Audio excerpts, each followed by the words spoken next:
Well, hello there. Welcome to your market update for Port Royal Plantation. We do these updates every 4 weeks. So this week we're going to compare the past 4 weeks with the same 4 weeks last year and then year to date. Let's get into the Port Royal numbers.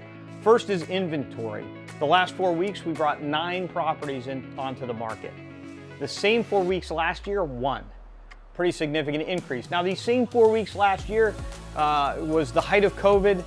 Most businesses were shut down, so it's no wonder that over the 4-week period there was only 1 home brought on the market in Port Royal in 2020, those 4 weeks. The year-to-date numbers, we brought 28 properties onto the market in Port Royal so far this year, and through this same period of time last year, there was 21 properties. So a nice 33% increase in inventory year over year.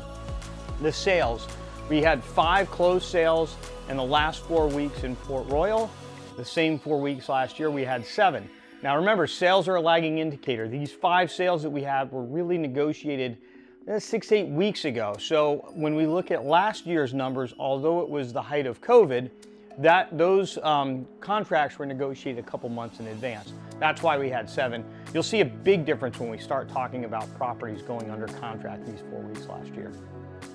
But sales year to date in Port Royal, we've had 25 closed sales so far in 2021, and through this same period of time last year, we had 22, a 14% increase in the amount of sales year to date. Pending sales are a property comes on the market and the seller receives and accepts an offer.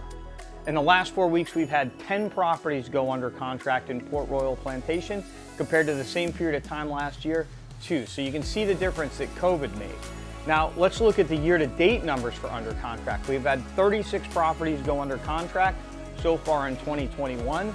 Over that same period of time last year, 19, an 89, almost a 90% increase in properties going under contract year over year. That has a big effect on average selling price. Average selling price now is $810,716. Over the same period of time last year, it was $762,409. That's a 6% increase in average sale price year over year, let me say. And cumulative days on the market, this is the amount of time it takes from when a property comes on the market to the seller receives and accepts an offer and the property goes under contract. We're down to 114 days in Port Royal. The same period of time last year, it was 280. So less than half. We've cut the amount of time that it takes to sell a property more than in half at this point. Thank you so much, and we'll see you again in 4 weeks.